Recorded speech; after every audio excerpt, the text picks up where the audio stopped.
At the WCC Assembly, the Justice Plenary is underway, and it began with the voices of angels. I am Angelique Walker-Smith, and this is Madang Live.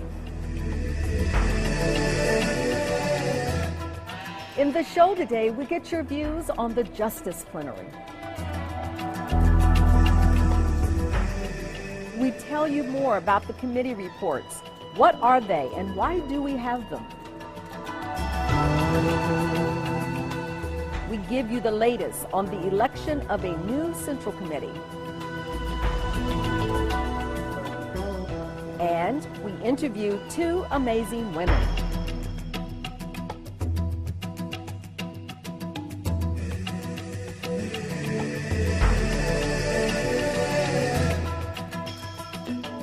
But first, let's look at the news. Today is Justice Plenary Day. This plenary focuses on structural injustice, theological perspectives, and human rights issues. So we as churches should not be seen as people who are very passive. We should be seen as people who are constantly striving for justice and are constantly looking for opportunities to hold them accountable. When you see children singing of peace, I think it behooves us to make sure that justice and peace is lived in their lifetime. The event started with a performance by a children's choir to remind us of present and future generations.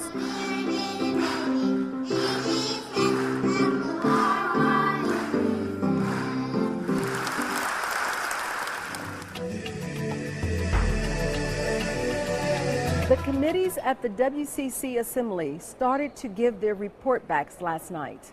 This is where the Assembly gives direction to the work of the WCC. They give their blessings to the financial, policy, and program structures of the organization. The mood is quite well. Of course, we asking for more participation and also involvement of the committee reports that participants can read carefully, can react, can make their comments and their reactions, which will go back to the committees for further elaboration and amendment of the reports. Voting for a new Central Committee continues today. A Central Committee of 150 must be chosen today. Out of them, 3 moderators will be elected. This is the group that will lead the WCC for the next 7 years to the next Assembly. What I know for sure is that it has to happen. It has to happen because the election of the Central Committee has another step that has to be completed here in Busan. The newly elected Central Committee has to meet to elect its own leadership.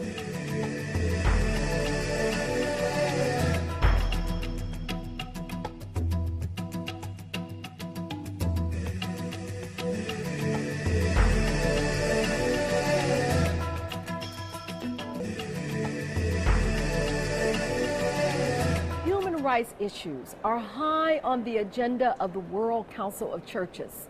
Poverty is an issue that impacts widely around the world. We bring you this story from a rubbish dump in Manila in the Philippines.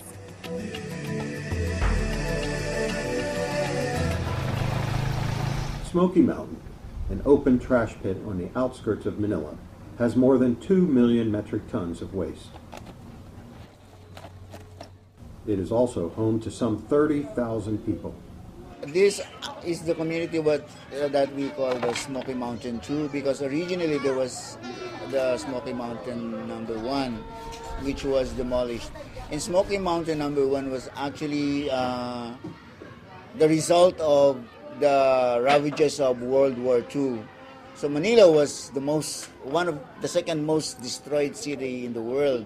They needed a place to dump. And they found this place, a beautiful fishing village, as a dumping site. So they started dumping it here, and then later it became a mountain. And because of the methane gas, it was just oozing with smoke. So that's why it was called Smoky Mountain. The Smoky Mountain community fear that their homes will be demolished by the government. The area has been earmarked for major development. Many people, of course, the economy didn't develop, and many people were still jobless at that time. So people started to come in and pick up recyclable things here and there. Then from 10 families, it became 40, it became 100.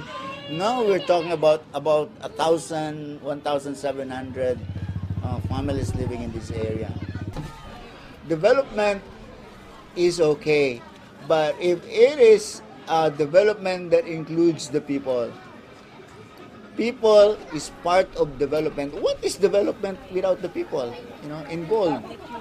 And so when we talk about development, it has to be participative development, sensitive to the rights and the welfare of the people. Participants at the World Council of Churches Commission on World Mission and Evangelism Conference held in Manila visited the site to see the situation firsthand and to show their solidarity with the local Filipino churches who have taken up the plight of the Smoky Mountain community. To talk about the truth, to side with those who are marginalized, and based on our vocation, on our role as prophets of the modern society, we have to do that job, whatever it may cost, even our own lives. But hopefully it will not come to that. The local churches want to engage government in dialogue about the situation and find a long-term solution that will benefit all the people of Manila.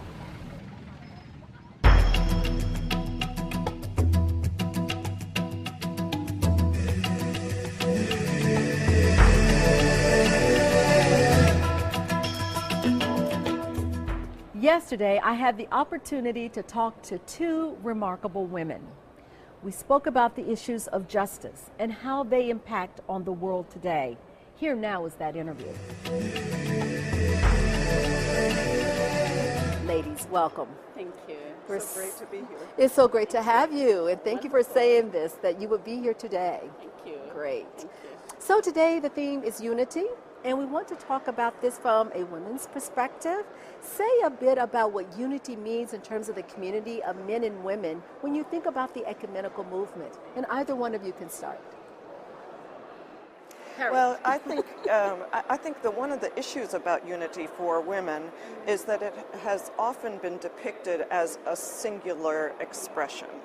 And what we know in the community of women and men is that we need many, many diverse expressions. So if unity means conformity, it's very difficult for us. But if unity means respect and invitation, we're there. Okay. And what about you, Netazai? For me, with my work in the YWCA, in the 120 countries we're in, there cannot be unity unless we celebrate diversity. Diversities of experience, of perspectives, of thought, but all towards a common mission and a common goal. And that includes respect for the dignity for each one of us. And it demands that when you talk of unity, we are able to include the voices of women, the perspectives of young women, the perspectives of people who are able differently, the perspectives of women living with HIV, indigenous women, and also women who may be living in the streets or who are in refugee camps. Because when we talk about unity, we need to dig into the realities within which people express and experience life. Well, that is it from us today. Tomorrow we will bring you more.